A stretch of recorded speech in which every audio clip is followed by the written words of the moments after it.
I want to replay something for you, and I want you to pay attention to the arrogance on the faces of the men who are making this announcement. Here is Donald Trump announcing that Iran's nuclear capabilities were totally destroyed. Our objective was the destruction of Iran's nuclear enrichment capacity and a stop to the nuclear threat posed by the world's #1 state sponsor of terror. Tonight, I can report to the world that the strikes were a spectacular military success. Iran's key nuclear enrichment facilities have been completely and totally obliterated. Trump likes to do this because he's a seller. He's a brand person. He's not a businessman. He's a brands person. And people ran with that obliterated because here's the speaker on being happy about the occasion. We haven't seen this in a while, and it's really a big sigh of relief here on Capitol Hill.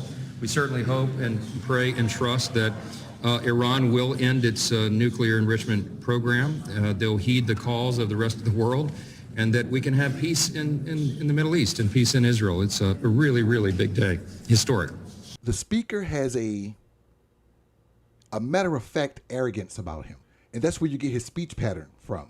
Now, you got to watch J.D. Vance because he's going to do like a little shimmy, and he's going to flare his elbow out like he's, like he's just, like he did the call. And watch how he uses obliterated.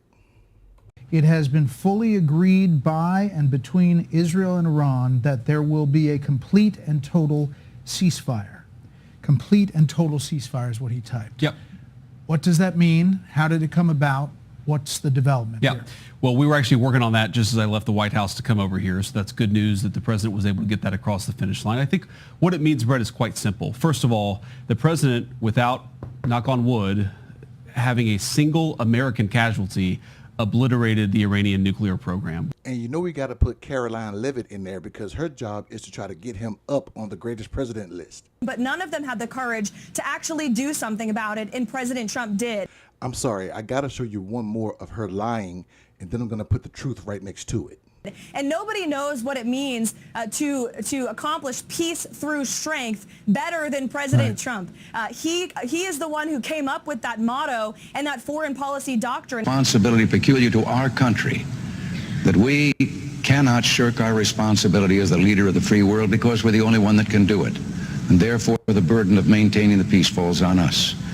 And to maintain that peace requires strength. Reagan has used peace through strength for a long time, but even he didn't come up with the word. It's been used for hundreds of years, even before America was even founded, but I digress. So everybody was filled with adulation for the first 2 days or so of this conflict. And just like that, it's all over.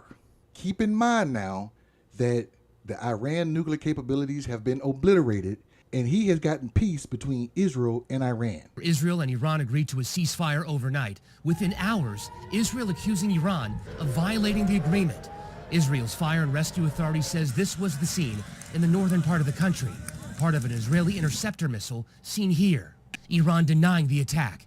Israel responding, launching retaliatory strikes, claiming to destroy a radar system near Tehran. And because he went out and said that there's a peace and that they're now attacking each other within hours of saying their peace, Donald Trump's upset. We basically have two countries that have been fighting so long and so hard that they don't know what the fuck they're doing. Do you understand that? Damn, they done messed up his chances for a Nobel Peace Prize. Donald Trump doesn't know how to be presidential because he sends out messages screaming via tweet. Israel, do not drop those bombs. If you do, it's a major violation. Bring your pilots home now. Donald J. Trump, president. So he did that to say, hey, this is me speaking. And he also put out this one about Israel not attacking Iran and do a plane wave and everybody go home peaceful. And then he signs it. This is how he signs it. Donald J. Trump, president of the United States. This is how he signs his tweets. So he thinks his words are going to get it done, but he's upset because his words are not getting it done. And he don't know how to be political. He don't know how to be a negotiator. He don't know how to do this kind of business. And also, let's talk about that obliteration.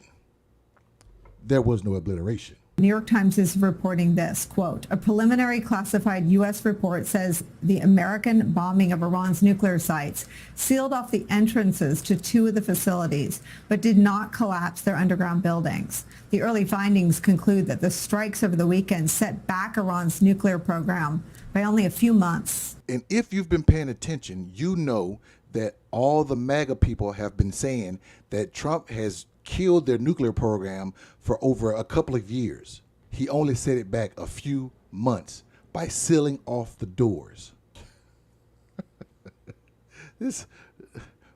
We're in trouble. Trump was right, but he got the wrong administration in the wrong country. I think this statement belongs to him and his people. That they don't know what the fuck they're doing. Do you understand that? What do you think?